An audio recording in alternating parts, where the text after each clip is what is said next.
Navy में रहने वाला जितेंद्र कुमार अपने पत्नी को टुकड़ों टुकड़ों में काटकर जला देता है 18 अप्रैल 2023 को।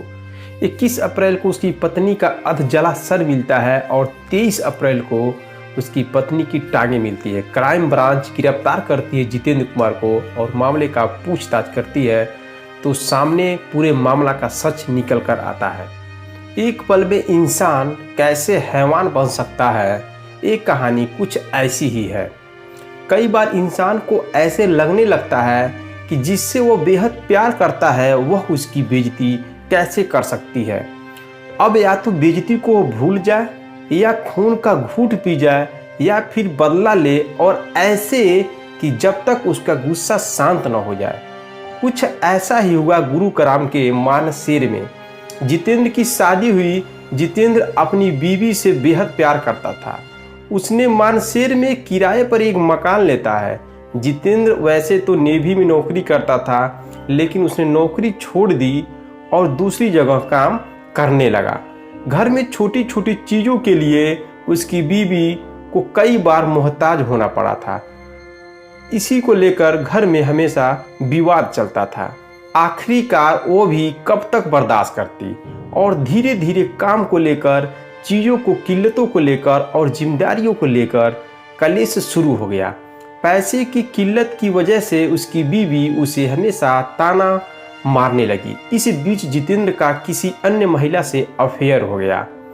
इस बात को लेकर घर में और कलेश शुरू हो गया। कई बार जितेंद्र की चोरी पकड़ी गई। उसकी पत्नी कहती थी, तुम कुछ नहीं कर सकते, तुम बेकार हो, तुमने मेरी जिंदगी को बर्बाद कर दिया, तुम उसी के साथ रहो। समय बीतता रहा। जितेंद्र भी अपमान का घूंट पीता रहा, लेकिन उसकी पत्नी मानने को तैयार ही नहीं थी। एक दिन कलेश इतना बढ़ गया कि दोनों ने एक दूसरे से बात तक नहीं की। वो अपनी धुन में सवार और उसका हस्बैंड अपनी धुन में सवार था, लेकिन लड़ाई अपनी जगह थी और पैसे की किल्लत अपनी जगह थी। परिस्थितियाँ कहाँ बदल सकती है इंसान को नहीं मालूम होता है।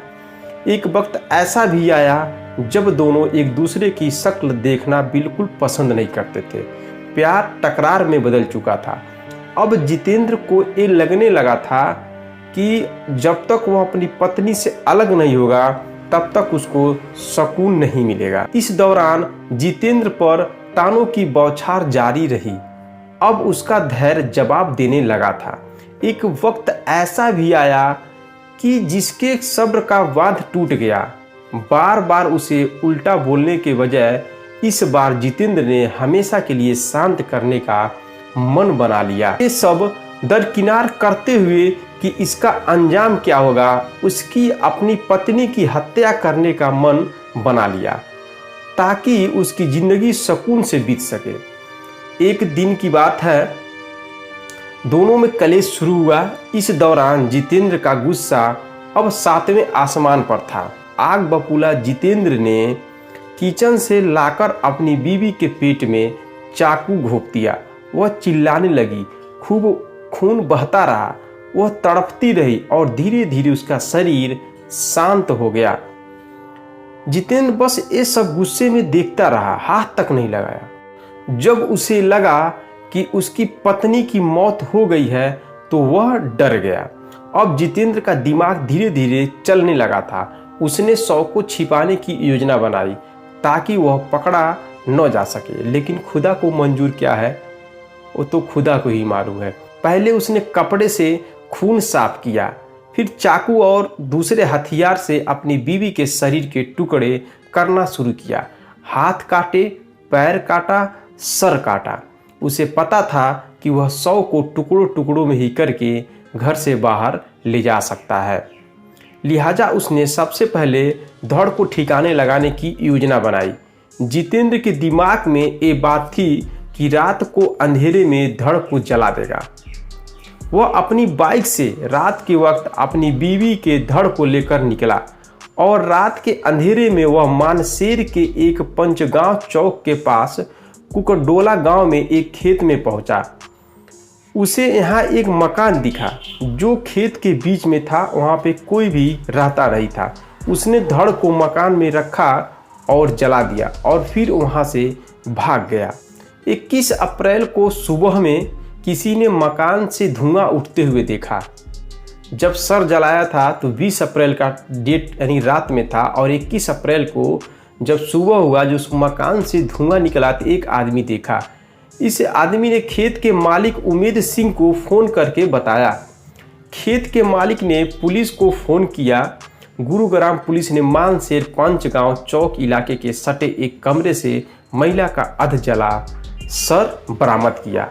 धड़ काफ़ी जल चुका था। अब पुलिस के सामने सवाल था कि यह किसका है, यह कैसे पहुंचा। मुकदमा दर्ज हुआ, जांच शुरू हो चुकी, पहचान की कोशिश शुरू हुई। पुलिस ये सब कर रही थी कि 23 अप्रैल को 2 दिन बाद सुबह खिड़की दौला थाना क्षेत्र के कटी हुई एक टांगे बरामद हुई। ये टांगे किसी महिला की थी क्योंकि उसके पैर में आभूषण था। यह सवाल खड़ा हो रहा था कि जो अधजला सर बरामद हुआ था और जो टांगे बरामद हुई थी, क्या यह दोनों एक ही महिला के शव के हिस्से हैं। इसके लिए डीएनए जांच शुरू हो गया। आखिरकार 23 अप्रैल तक पुलिस पूरी तरह से परेशान हो चुकी थी। उनके पास कोई सबूत तक नहीं था, वह सिर्फ अंधेरे में ही तीर चला रही थी। लेकिन लाश के टुकड़ों का मिलना लगातार जारी था। इस बीच पुलिस ने सीसीटीवी खंगालना शुरू किया और मिसिंग रिपोर्ट में भी खंगाली। आखिरकार आरोपी सीसीटीवी कैमरे में दिख गया और पुलिस ने जितेंद्र को गुरुग्राम के गांधीनगर इलाके से अरेस्ट कर लिया। जब उससे पुलिस ने पूछताछ की तो उसने सब कुछ उगलना धीरे धीरे शुरू कर दिया। आरोपी जितेंद्र ने बताया कि वह लाश के टुकड़े टुकड़े करके अलग अलग जगह पर फेंकता रहा ताकि किसी को शक न हो। आरोपी ने बताया कि उसे पता था कि वह 100 को ऐसे ठिकाने नहीं लगा सकता है, इसलिए उसने 100 के टुकड़े टुकड़े कर दिए। उसने पुलिस को कहा, मेरी पत्नी ताना मारती थी, पैसे को लेकर बार बार अपमान करती थी। इस बीच मैं हताश हो चुका था, न पैसा था न प्यार। प्यार की चाहत में मेरा अफेयर भी हो गया, लेकिन पैसे की किल्लत जारी रही। एक तरफ वो कलेश करती रही और मैंने गुस्सा में उसे मार दिया। डॉक्टर ने क्या कहा पोस्टमार्टम रिपोर्ट में, सुनिए। पोस्टमार्टम करने वाले डॉक्टर दीपक माथुर की माने तो खिड़की दौला थाना क्षेत्र में मिलने वाला मानव अंग महिला के है, लेकिन अभी टांगे का पोस्टमार्टम नहीं किया गया है। मृतक के धड़ और टांगे की डीएनए रिपोर्ट से साफ हो पाएगा कि धड़ और टांग किसी एक ही महिला की थी या किसी और की। शुरुआती जांच में साफ हुआ है कि महिला की उम्र 25 से 30 वर्ष रही होगी। तो यह है दोस्तों कहानी। आपको यह एपिसोड कैसा लगा कमेंट बॉक्स में कमेंट करें। इसी तरह के हम क्राइम से संबंधित एपिसोड आपको अपने यूट्यूब वीडियो के माध्यम से बताने का प्रयास करता रहूँगा।